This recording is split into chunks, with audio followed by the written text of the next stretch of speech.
Wade Langston expected to find an abandoned farmhouse when he rode up to his newly purchased property in 1879. Instead, smoke curled from the chimney, laundry danced on the line, and three stunning women stood on the porch with rifles in their hands, claiming the land had been theirs for 20 years. Ruby Callahan stepped forward with the confidence of someone defending sacred ground, her green eyes flashing with righteous anger. "This is our family's land, mister, and has been since 1851. I don't know what papers you're carrying, but they're not worth the ink they're printed with." Wade felt his certainty crumble as he looked into her determined face. What began as a simple land purchase would expose a criminal conspiracy that reached from frontier banks to Chicago speculators. Through gunfights and midnight escapes, Wade and the Callahan sisters would discover that sometimes the greatest treasures aren't found in deeds and documents, but in the courage to fight for what's right. Colorado Territory, autumn 1879. The Willow Creek Valley nestled between rolling hills where aspens turned gold and cattle grazed on some of the richest grassland in the territory. The nearest town, Cedar Falls, served as a hub for ranchers, miners, and the steady stream of settlers drawn by railroad expansion and promises of cheap land. But progress brought predators alongside opportunity. Frontier Bank had established itself as the primary lending institution, its imposing brick building dominating Cedar Falls' Main Street.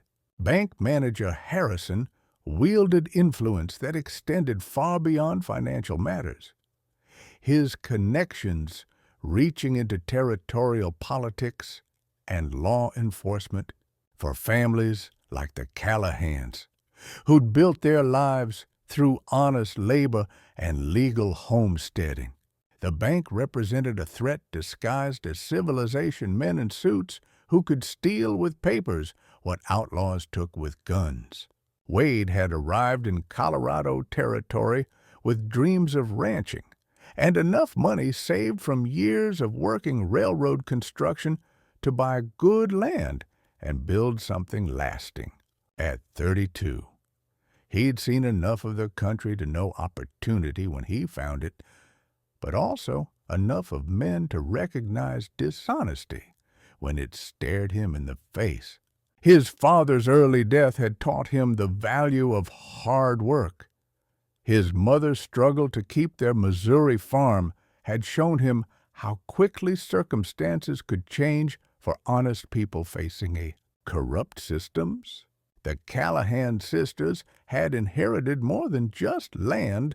From their father, they'd inherited his fierce independence and unshakable belief in the rights that came with honest ownership. Ruby, at 28, had managed the farm since their father's death 5 years earlier, her leadership keeping the family together through drought, harsh winters, and now this threat to their very existence. Sadie, 25, combined sharp intelligence with careful observation that made her invaluable in detecting deception. Clarabelle, 23, possessed an artist's eye for detail that had proven crucial in uncovering the bank's criminal scheme. Wade's greatest strength lay in his ability to recognize injustice and act decisively to correct it, even when action meant personal risk. His railroad experience had taught him to work with others toward common goals, making him natural ally material for people facing impossible odds. The Callahan sisters shared an unshakable loyalty to each other and their land that went beyond mere stubbornness into the realm of sacred duty. Their father had taught them that ownership meant more than possession. It meant responsibility to protect what previous generations had built and preserve it for those who would come after. The confrontation between Wade's legal deed and the sisters' rightful claim exposed a conspiracy that threatened the foundation of frontier justice. Frontier Bank's scheme wasn't just theft. It was the systematic destruction of everything the territory's honest settlers had worked to build. Each fraudulent sale, each forged document, each bribed official represented an attack on the principle that hard work and legal ownership meant something in America. Wade's decision to stand with the sisters rather than claim his purchased rights created an alliance that would be tested by violence, corruption, and the power of men who believed money could override any law. The farm itself became a symbol of resistance against forces that would reduce honest people to pawns in schemes designed to enrich those who produced nothing while stealing everything. Their fight would determine whether justice could survive in a territory where corruption had infected the very institutions meant to protect it. But as Wade studied the sisters' original deed and recognized the truth in Ruby's eyes, he realized his choice would determine more than just property ownership.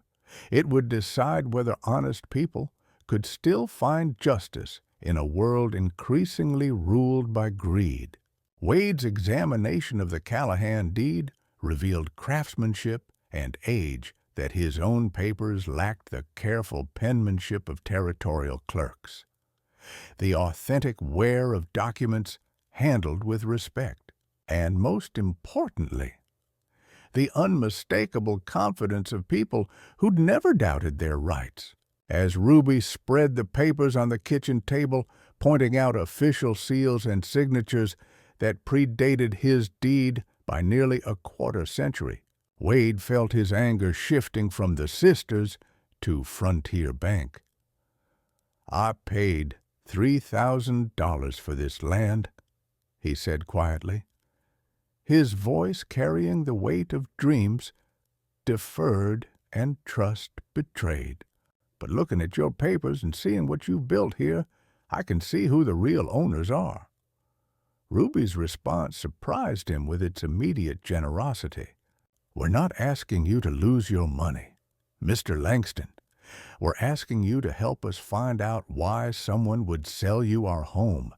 The decision to work together rather than fight each other transformed potential enemies into allies, united by shared victimization. As Sadie produced copies of other fraudulent deeds she'd discovered around town, Wade understood they faced something larger than a simple land dispute. They were confronting organized crime disguised as legitimate business. The evidence Sadie had collected painted a disturbing picture of systematic fraud. 5 different properties sold multiple times in 6 months, always for cash, always to buyers told the land was abandoned. The pattern suggested not opportunistic crime, but carefully planned theft executed with professional precision. "They're counting on people not fighting back," Clarabelle observed, her artistic eye noting similarities in forged signatures and document formats. "Most folks would rather lose their money than face armed resistance from people they think are squatters." Wade's railroad experience proved valuable in understanding the conspiracy's scope. Land speculation followed railroad expansion like vultures following cattle drives. But this operation required insider knowledge of banking procedures and territorial law that suggested connections reaching far beyond Cedar Falls. Their strategy emerged from necessity rather than choice. Ruby would use her knowledge of territorial officials to identify honest authorities, while Sadi's careful documentation would provide evidence of the bank's crimes. Clarabelle's familiarity with the hills around their farm would provide escape routes if confrontation became unavoidable. Wade's role was crucial, but dangerous as the most recent victim. He could approach bank officials without immediately arousing suspicion, potentially gathering information about the conspiracy's leadership and methods. But each interaction carried the risk of exposure, and once the bank realized he'd aligned with the sisters, his life would be worth no more than theirs. Jed Collins' arrival with forged tax demands confirmed their worst suspicions about the bank's methods. Not content with selling the same land repeatedly, they were now manufacturing legal pretexts to seize properties outright. His nervous retreat when confronted with Wade's deed revealed how quickly the scheme unraveled when challenged by informed resistance. The ride into Cedar Falls became a fact-finding mission that exposed the conspiracy's true scope. The number of horses outside Frontier Bank, the early closure of honest businesses, and the presence of Sheriff Morrison with obvious hired guns proved the corruption had infected law enforcement itself. They're moving fast because they're scared, Ruby observed as they watched the street empty of law-abiding citizens. Something's spooked them into accelerating their timeline. Wade's recognition of the well-dressed stranger from Chicago confirmed their operation's interstate nature. This wasn't local corruption, but organized crime using territorial banks as fronts for systematic theft. When the armed men began positioning themselves to block escape routes, the transition from investigation to survival became inevitable. Their dash through Cedar Falls Main Street under gunfire marked the end of any hope for peaceful resolution and the beginning of a fight that would determine whether honest people could reclaim their territory from criminals. But escape was only the beginning. As bullets flew through Cedar Falls streets, Wade and the sisters realized they faced enemies with resources that reached far beyond a corrupt Frontier bank. The gunfight in Cedar Falls revealed the conspiracy's willingness to use deadly force to protect their operation.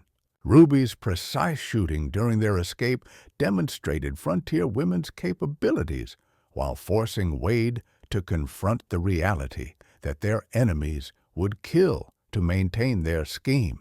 The hired gun's professional coordination indicated extensive planning and substantial financial backing. Their pursuit into the hills showed determination that went beyond simple law enforcement. These men were protecting an investment worth far more than individual property sales. Clarabelle's theft of the bank's records transformed their resistance from defensive to offensive, providing evidence that could expose the entire conspiracy. The documents revealed connections to territorial officials they'd trusted, including judges and county clerks, whose corruption enabled the systematic theft. Names and payments detailed in the ledger showed how deeply the scheme had penetrated legitimate government. The correspondence with Chicago interests proved this wasn't isolated Frontier crime, but part of a larger pattern of territorial exploitation by Eastern speculators who viewed the West as a place to steal wealth rather than build communities. The decision to separate Ruby riding to the territorial capital while the others evaded pursuit raised the stakes to life-or-death levels. Ruby's solo journey to reach Marshall Davidson carried enormous risk, as the bank's confederates might intercept her before she could deliver evidence to honest authorities.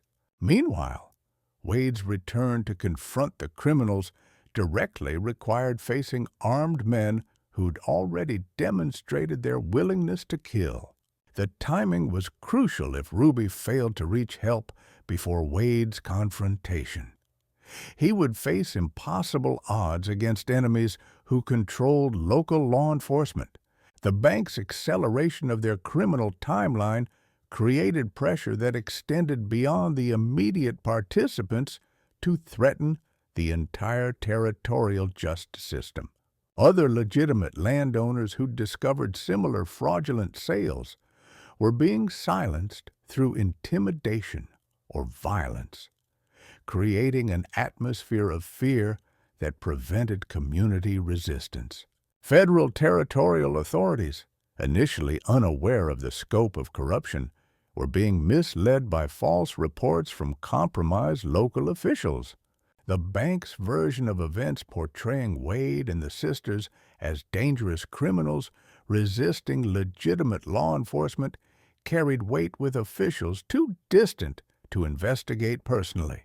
Business communities in surrounding towns faced economic disruption as news of the bank's activities spread, threatening confidence in territorial institutions that honest commerce required. Legitimate banks and businesses found themselves suspect by association, creating pressure for quick resolution to restore public trust. The presence of Chicago speculators indicated the scheme's potential for expansion beyond Colorado territory, threatening to export corruption to other developing regions where similar opportunities existed. The territorial government's response would determine whether organized crime could establish permanent footholds in the developing West. Under extreme pressure, Wade discovered leadership qualities that his railroad experience had prepared but never fully tested. His decision to return to Cedar Falls alone demonstrated courage that went beyond personal survival to encompass responsibility for the sisters' safety and the broader community's justice. His confrontation with organized criminals required not just physical bravery but moral conviction that right must triumph over expedient. Ruby's evolution from protective older sister to territorial resistance leader showed how crisis could reveal hidden capabilities. Her ride to the Capitol carrying evidence represented not just family loyalty, but civic duty to prevent other honest families from suffering similar victimization. Her willingness to trust Wade completely, despite knowing him only briefly, demonstrated frontier pragmatism that valued character over lengthy acquaintance. The sisters' coordination during their separation revealed depth of mutual understanding that enabled complex operations without detailed planning. Sadie and Clarabelle's successful evasion of professional pursuers through intimate knowledge of local terrain showed how indigenous advantages could overcome superior resources when combined with determination and intelligence.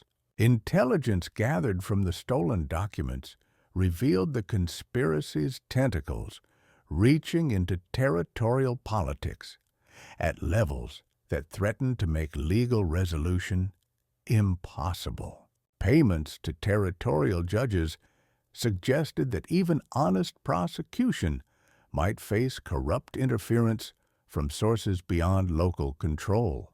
Time pressure intensified as the criminals realized their exposure and began eliminating evidence and witnesses.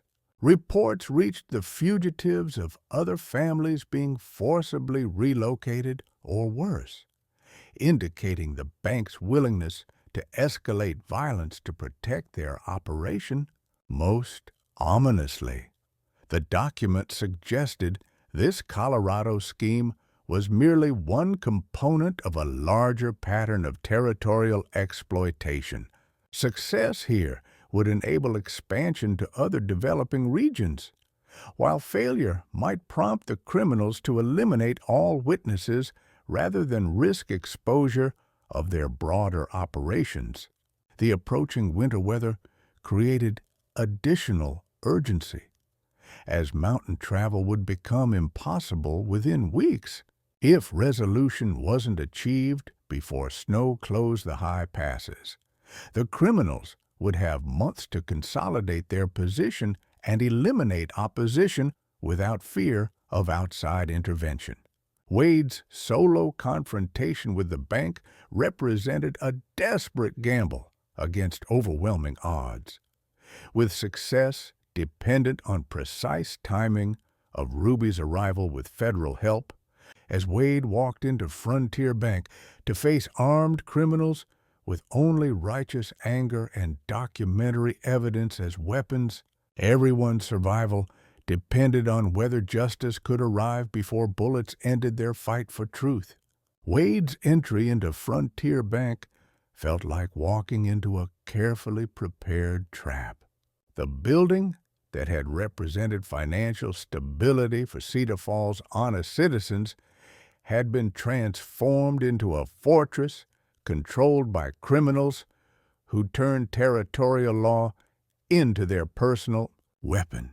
Jonathan Kessler, the Chicago speculator whose expensive suit couldn't disguise his predatory nature, sat behind Harrison's desk with the confidence of a man who believed money and violence could overcome any opposition. "Mr. Langston," Kessler greeted him with mock civility, "I understand you've been causing problems for our business operations. That's unfortunate, because we've invested considerable resources in this territory, and we don't appreciate interference." The hired guns positioned around the bank's interior made clear that this conversation would end in violence regardless of Wade's words. Sheriff Morrison's presence among the criminals confirmed that legal authority had been completely corrupted, leaving no local recourse for honest citizens seeking justice.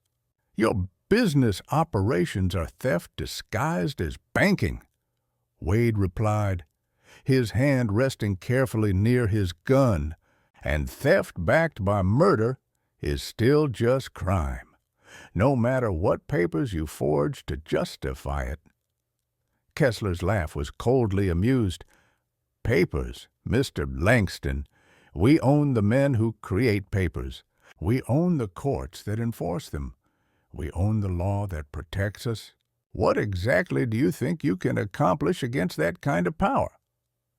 The moment crystallized everything wrong with the territorial system.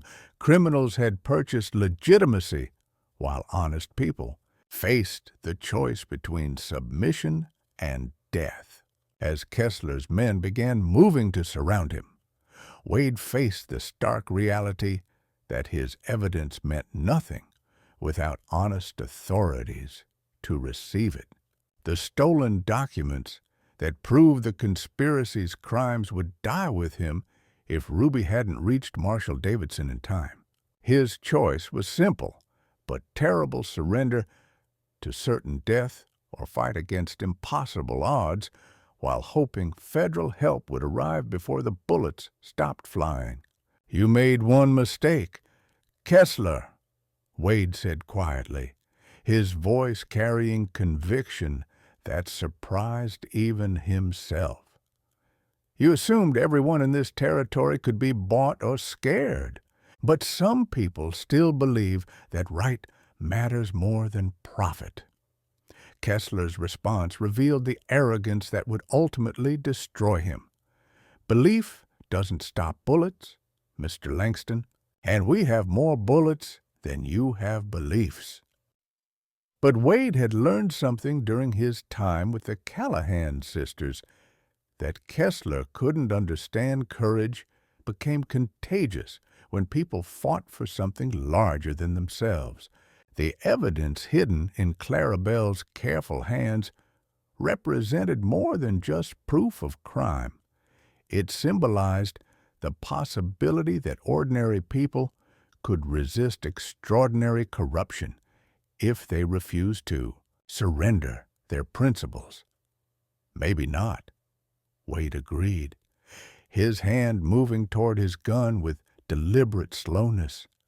But sometimes one person standing up gives everyone else permission to do the same. And I'm betting this territory has more honest folks than you've got bullets.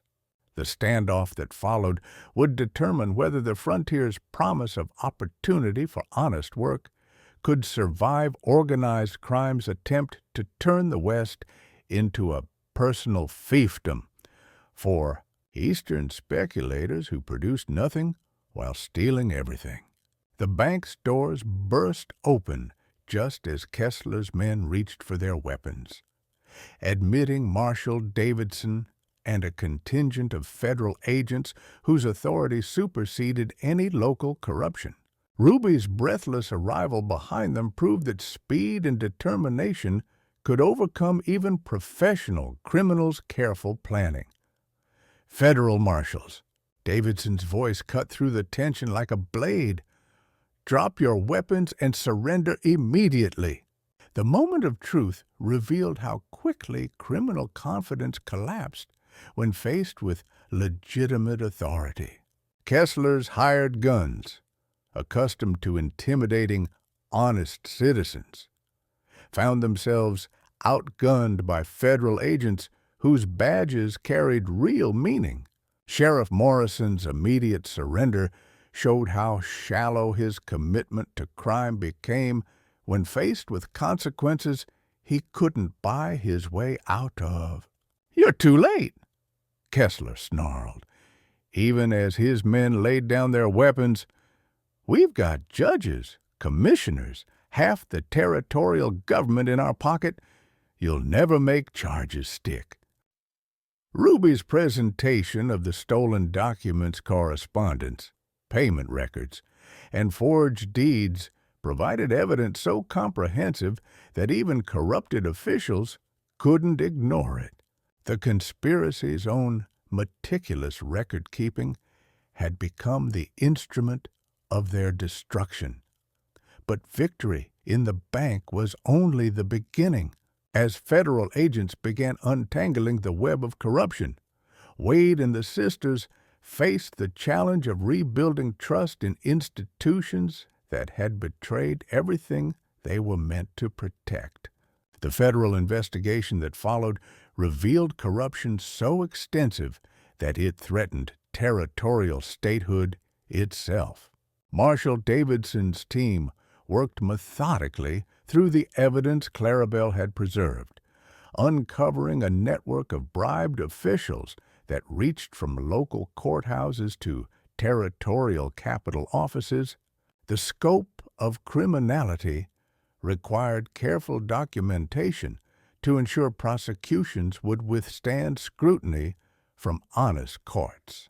Wade's recovery of his $3,000 from the bank's assets provided him with the resources to make a crucial decision about his future. Standing in the farmhouse kitchen where the crisis had begun, surrounded by the sisters who taught him that some things were worth fighting for, he made an offer that surprised everyone. "I'd like to invest in this farm," he said simply, his words carrying weight that went beyond mere business arrangement. Equal partnership, shared decisions, common purpose. You've shown me what real ownership means, not just papers and deeds, but the willingness to defend what you've built. Ruby's acceptance carried the warmth of recognition rather than surprise. "We could use a partner who understands that land means responsibility, not just profit, and you've proven you'll fight for what's right, regardless of personal cost." The partnership negotiations required delicate balance between practical necessity and personal feelings that had developed during their shared crisis. Wade's investment would provide resources for expanding operations, But the sisters needed assurance that their autonomy wouldn't be compromised by outside control, even from someone they trusted. This isn't charity or rescue, Wade emphasized, understanding their concerns.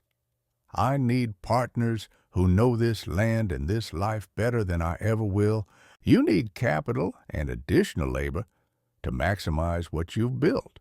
It's mutual benefit, not dependence.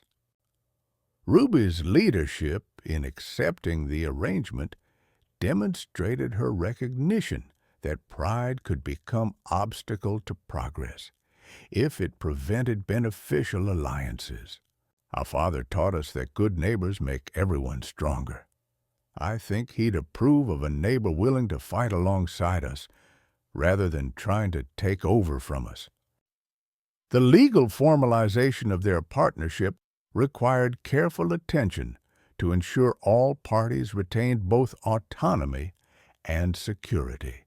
The new deed would reflect equal ownership and shared responsibility, creating a model for cooperation that honored individual contribution while recognizing collective strength.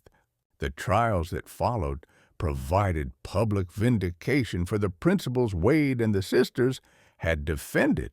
Kessler's conviction on federal charges sent a clear message that organized crime wouldn't be tolerated in Colorado territory, while the exposure of local corruption enabled honest elections that restored integrity to territorial government.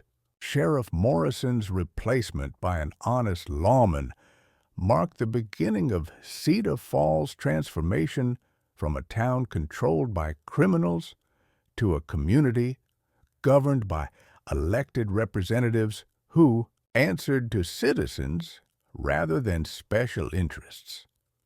The bank's reorganization under federal supervision ensured that future operations would serve depositors rather than exploit them.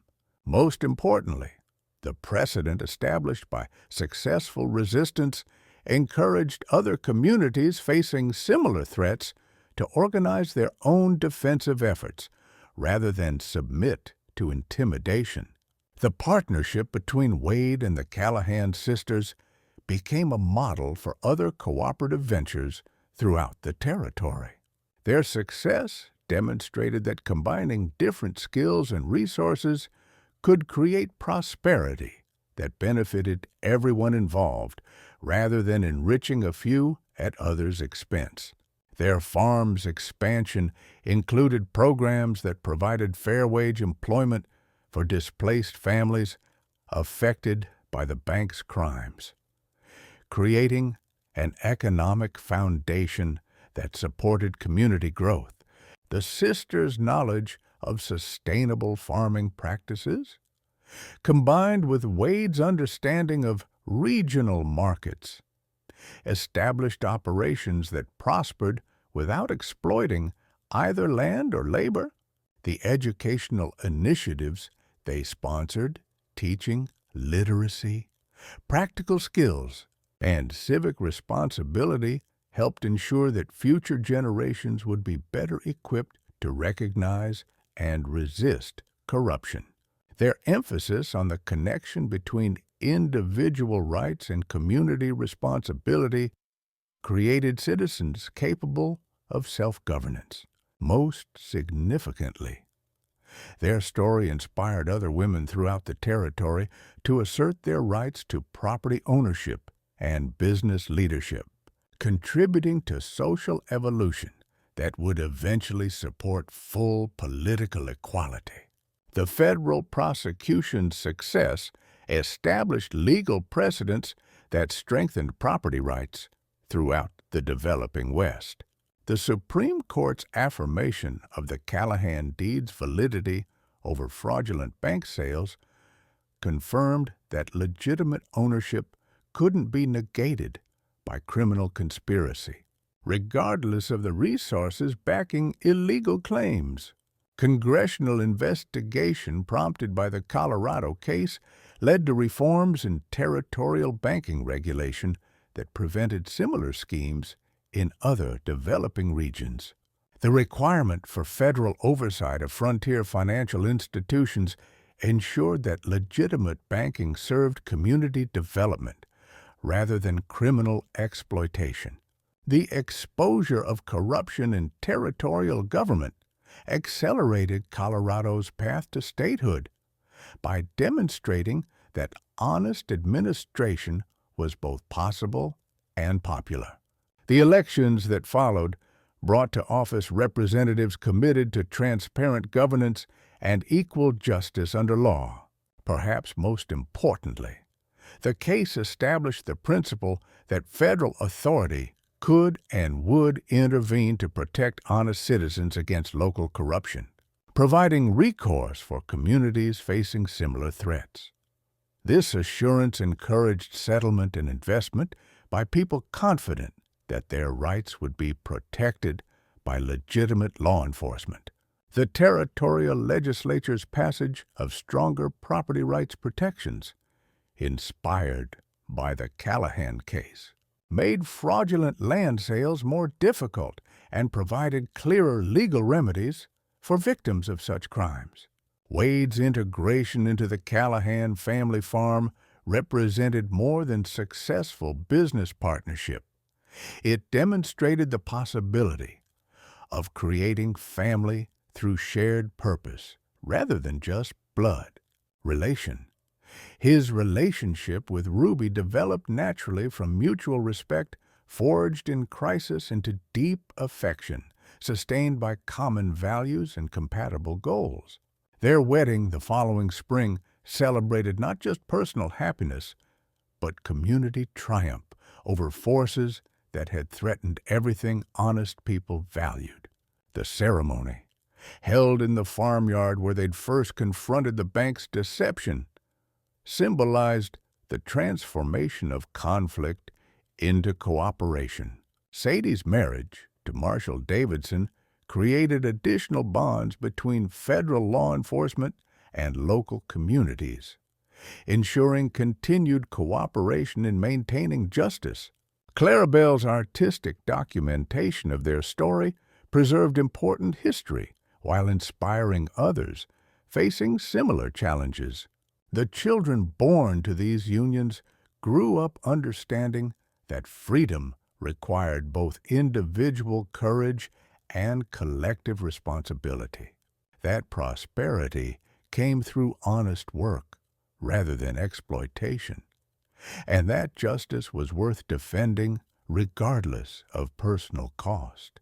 The farm's prosperity in subsequent years validated their cooperative approach to land management and community building.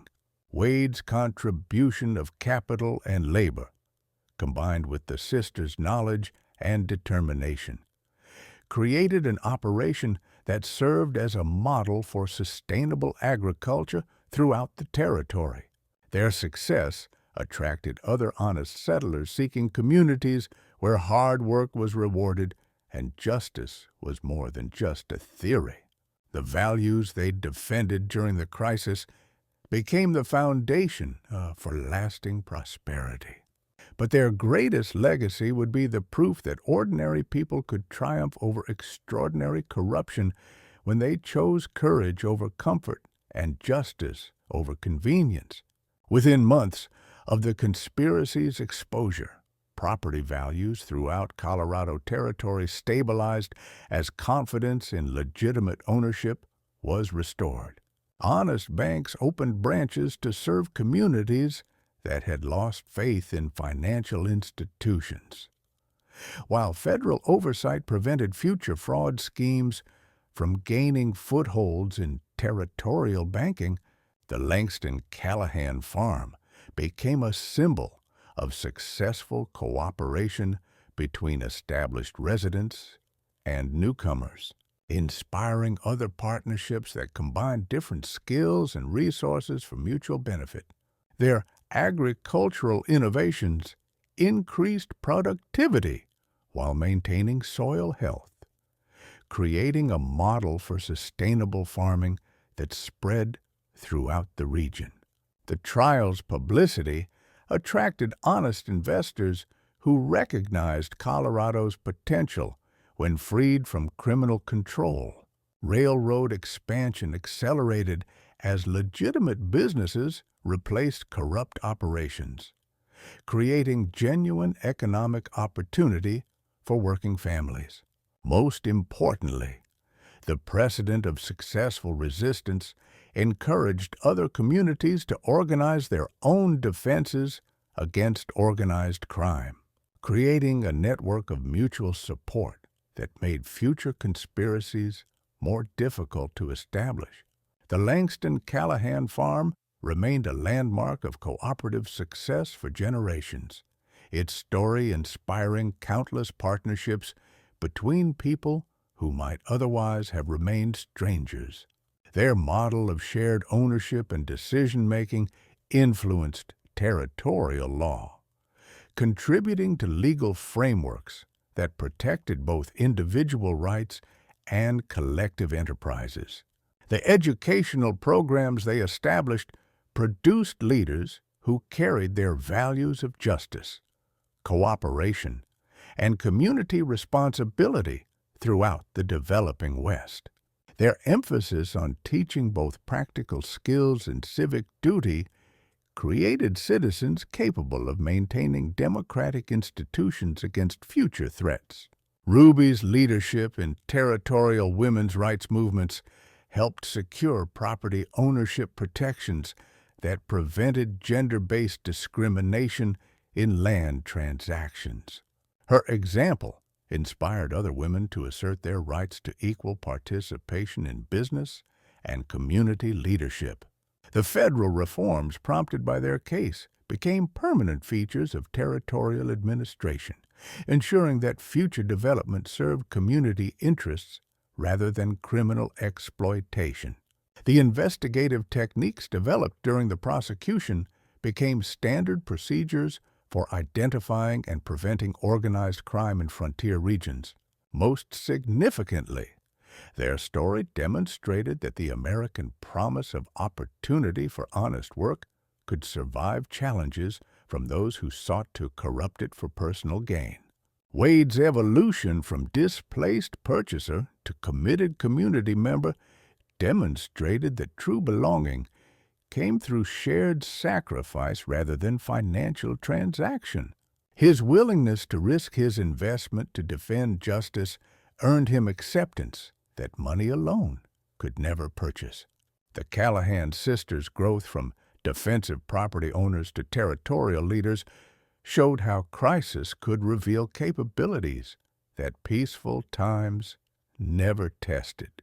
Their success in maintaining both family unity and individual autonomy created a model for women's advancement that honored traditional values while expanding opportunities.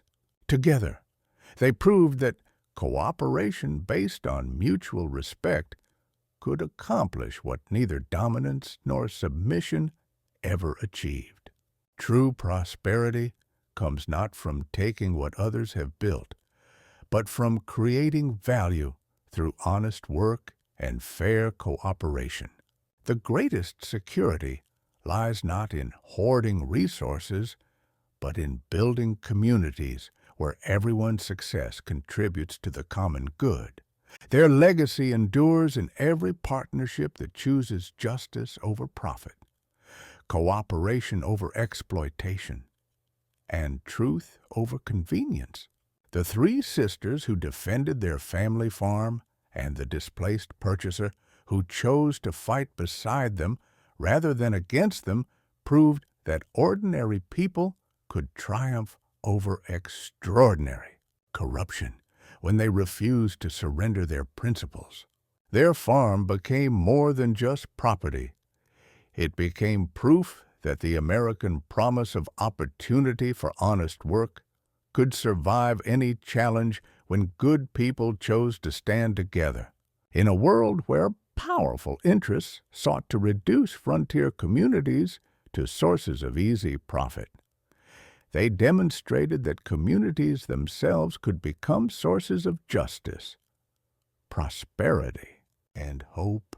Their story reminds us that the greatest victories often come not from defeating enemies, but from converting them into allies, and that the strongest foundations are built not on individual success, but on mutual support that lifts everyone involved.